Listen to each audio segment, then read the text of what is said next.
za pravi uvod v to praznično, božično, novoletno obdobje, ki ga pripravljamo tudi na frekvencah našega radia, pa tudi pesem Kot se šika.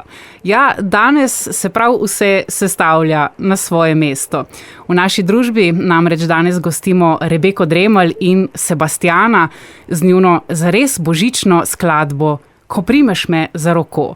Rebeka, Sebastjan, en lep in takole kar že decembrski pozdrav. Lepo pozdravljeni. Hello. To je pa res sreča, da sem vaju ujela hkrati. Čudovito. Ja, midva se sicer tudi precej druživa, ampak tako intenzivno, kot pa zdaj v tem času, pa res ne. In sva res najbolj vesela, da lahko spet skupaj nabirava neke skupne spomine. Veste kaj, jaz sem zadnje čase razpoložena, tako da zelo rada Sebastjana malo pikam, ne. Ker se malo manj družim z možem in se več družim s Sebastjanom in enega moram. Tako da jaz bi rekla, za vas je sreča, da ste naj oba dobila, s mene da pa sreča, da sme samo. Upam, da mož prenese vse takšne in drugačne izjave in da ve, da ga ima Rebeka strašno rada. Absolutno. Se to je zdaj ciljala sem na Sebastjana, ne na moža. Mož ve, da če se koga ne rabi bati, rabi Sebastjana.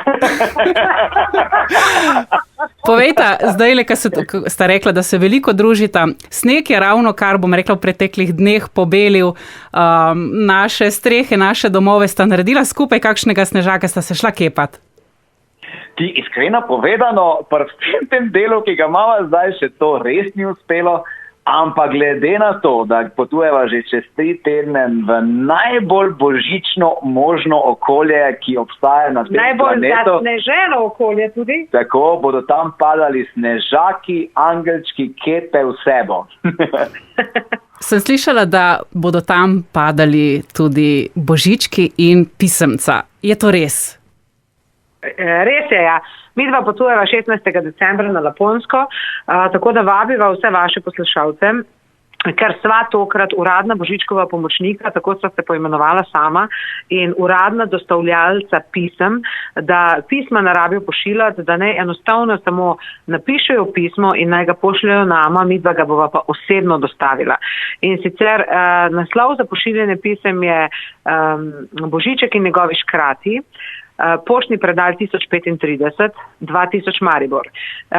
Naj dajo domišljiji prosto pot. Pismo mora biti napisano na roke, zaradi tega, ker se nam zdi, da je trenutno preveč se ukvarjamo z tehniko in da zelo malo ljudi sploh zna še pisati. In pismo je lahko okrašeno, ker bova najbolj okrašeno pismo tudi nagradila. Zagotavljava pa, da bomo vsa pisma osebno predala dobremu možu na Laponskem, kar pomeni, da bo zagotovo kakšna želja uresničena.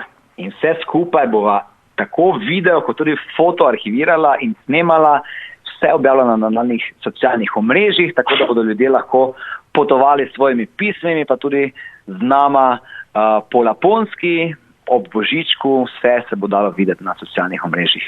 Čudovito. Se pravi, ne samo otroci, ampak tudi odrasli. Napišite kakšno pismo, nujno. Še posebej odrasli, ki imamo neurešničene želje. Tako da absolutno da odrasli. V takem svetu, kot živimo, morajo odrasli biti še toliko bolj izvirni pri idejah, da se nikar nazaj držati. Vse zapisati in božiček bo zagotovo izpolnil vaše želje. Ja, najti moramo otroka v sebi. To je mogoče tisto najbolj težko v današnjih časih, a ne? Ja, se mislim, da se zdaj po letu in 9 mesecih čudnega življenja ljudje kar malo prebujamo in nekako iščemo spet pot nazaj k tistemu, kar je v življenju res pomembno. Pa mogoče tudi najina pesem nekako zgodba, ki želi to dati ljudem za popotnico v tem prazničnem mesecu, ko se tako že v štartu vsi nekako povezujemo med sabo, da nekako midva dava še svoj delček k temu in če bo vsak svoj delček dodal k temu prazničnemu decembru, se bo potem celota zagotovo lepše sestavila, kot pa bi bilo brez tega, ja. No, ta skladba, Ko primeš me za roko, ki sta jo izdala pred dobrim tednom dni, kaj ne?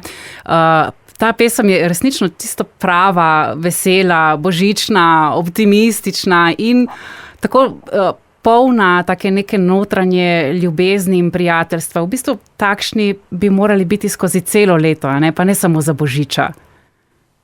Jaz se absolutno strinjam s tem, ampak včasih nas toliko dogajanj potegne, da enostavno ne moramo tako zelo lepo skrbeti en za drugega, kot si zaslužimo.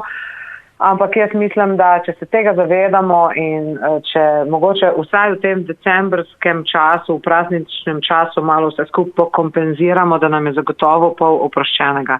Je pa absolutno se vsi strinjamo verjetno s tem, da bi si mogli skozi celo leto več naklonjenosti namenjati, več pozornosti drug do drugega, ampak se kot pravim, boljše nekaj kot nič, ne?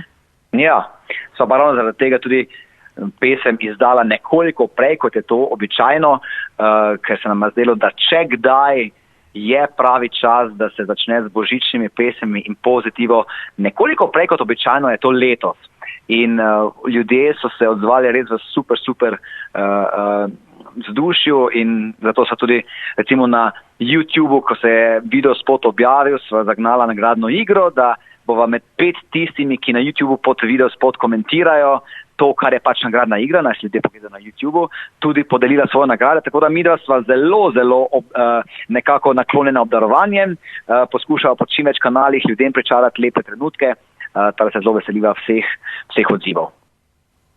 No, zdaj pa tako bolj osebno vprašanje, kako sta se odločila za to pesem? No, za Rebeko že vemo, da je tako zelo navdušena nad božičnim vzdušjem in seveda tudi nad božičnimi pesmimi.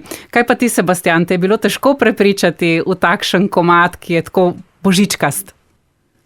V bistvu sploh ne, ker sam vedno gledam na projekte tak, da morajo biti nekaj drugačnega od tega, kaj sem navajen. In božične pesmi v vseh svojih 21 letih glasbenega ustvarjanja še nisem imel v repertoarju, pa se mi je zdelo, veš kaj, nekako imava 20. obletnico prijateljevanja, potem Rebeka ima 20. obletnico njene kariere, sam sem jo imel lansko leto že 21. Pa nikoli še nisva ničesar skupaj naredila. Vedno se druživa privat, ampak nekih takih, da bi rekel, večjih poslovnih spominov pa še nisva nabrala in sva rekla, veš kaj, po naravni poti se vse skupaj tako lepo postavilo skupaj, da to enostavno kliče potem, da narediva iz tega neko zgodbo. Predvsem zaradi tega, da bova potem na stara leta, ko bova siva,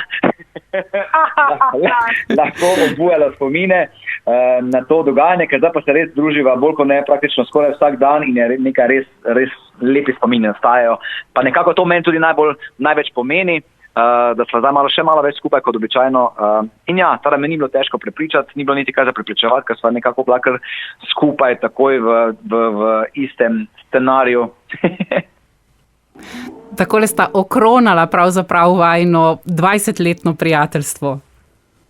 Ja, na najlepši način se mi zdi, ne? Kaj praviš, Rebeka? Stvarila sva en kup enih spominov, ki jih bova čez 20 let spet z veseljem gledala in se jih spominjala, ne? Ampak to je tudi sporočilo za vse vaše poslušalce, da mi dva sicer praznujeva 20 let prijateljstva, ampak naj tudi vaši poslušalci, ne vem, se zapeljejo do prijatelja, prijateljice, jo pokličajo ne zato, ker pač karkoli potrebujejo, ampak samo zato, da vprašajo, kako si danes, kako je bil tvoj dan, ne vem, kako boš praznovala Božič, novo leto. Dajmo se več pozornosti posvetiti temu, da si dejansko stvari tudi izrečemo, ne samo pričakujemo, da bo druga stran to nekako sama po sebi vedela. Ja, ljubezen in prijateljstvo se ponavadi skrivata v majhnih, drobnih pozornostih. Se strinjava, ja. Ja, ki se potem sestavijo v eno lepo celoto. Rebeka, Sebastian, jaz se vama najprej resnično zahvaljujem za tale pogovor in srečo, da sem vaju ujela skupaj. Hkrati pa vama želim srečno pot. Upam, da vaju Božiček dobro sprejme. Predvsem upam, da bosta prejela ogromno pisem in da bosta v bistvu na nek način svoje poslanstvo tam na Laponskem še dopolnila tudi s to božično srečo.